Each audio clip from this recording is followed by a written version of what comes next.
Good morning, everyone. Brian Hoops here with Midwest Market Solutions. This is Market Insider TV. This is our opening commentary on Monday the 13th. Thanks for joining us this morning. Let's take a look at our trading day ahead. Hope you had a great weekend and looking forward to today's trade activity. Day 13 of the government shutdown. Government offices and post office banks would all be closed today because it is Columbus Day as well, but we are open for grain trading. I don't believe margins age today because of the bank holiday, but RJO is in their offices. So we'll have to double check on that as far as if margins do age today. They may, in fact, because RJO will be accepting the ACH transactions. So we'll check on that. Dollar index overnight is a little bit firmer here this morning. We came down close to the breakout point that we talked about on our charts and has rallied off of that. Nat gas a little bit softer this morning. We're going to move out of this November into the December contract.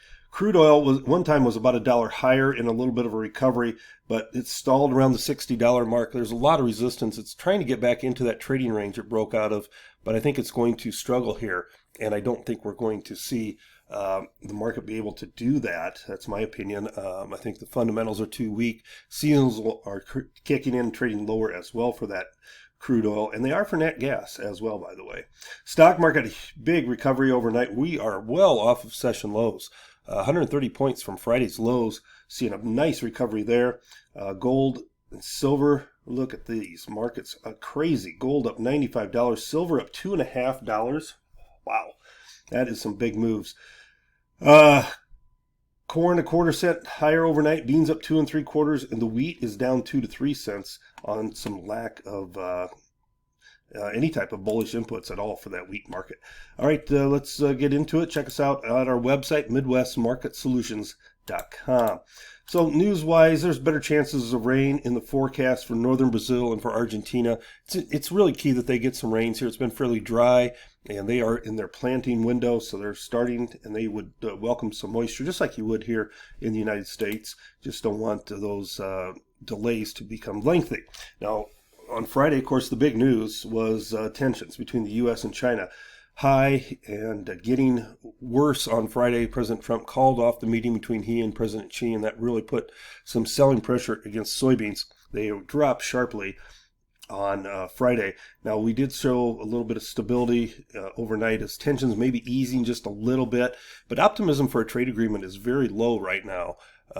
President Trump hints that everything will be fine, but until you have a meeting, until you have an agreement, I think optimism is going to remain low. But between the U.S. and China trying to reach any type of a trade agreement, which is badly needed to help out our U.S. farmers, no doubt about it. We just cannot rely on China on good faith to buy U.S. soybeans. You have to have some sort of agreement with them that they will purchase U.S. products. Otherwise, they're going to buy from someone else.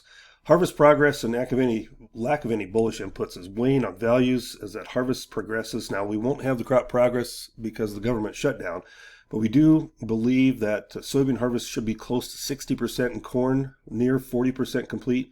And when we get to harvest lows, when we start talking about that, you're looking at harvest reaching right around that 50% mark. And seasonals then start to turn a little bit favorable. So soybeans seasonals are turning favorable. Corn should be here as well. StoneX estimates funds are now net short 126,000 contracts of corn. And we bring this up because there's no commitment traders reports either on Fridays. So we can't give that to you in our newsletter. But they think soybeans funds went long a week ago, but now they're back short by 5,700 contracts. Heavily trenched short meal, about 115,000. Long, 6,800 bean oil, and short a lot of wheat, 157,000 contracts of wheat. You can see if we would have any type of a short covering rally, it's wheat and corn that would benefit from the most from short covering rally. Meal as well, that's some pretty massive shorts for meal. Soybean planting in Brazil about 11% complete. That's right in line with average. And the first corn planting in Brazil 49% done, 1% ahead of the normal. Mexican cattle imports into the United States so far in 2025 have totaled 230,000 head. That's compared to almost 1 million head last year. So just a small percentage, about less than 30% of their normal inputs have came into the U.S., and that's because the Mexican border has been closed almost the entire year due to the screwworm.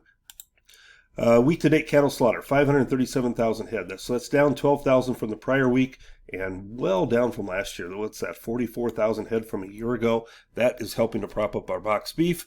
Cash trade was stronger last week, and especially in the north. Very limited trade in the southern plains. Have a great day, everyone. Good luck, and let us know how we can help you out with marketing and trading ideas.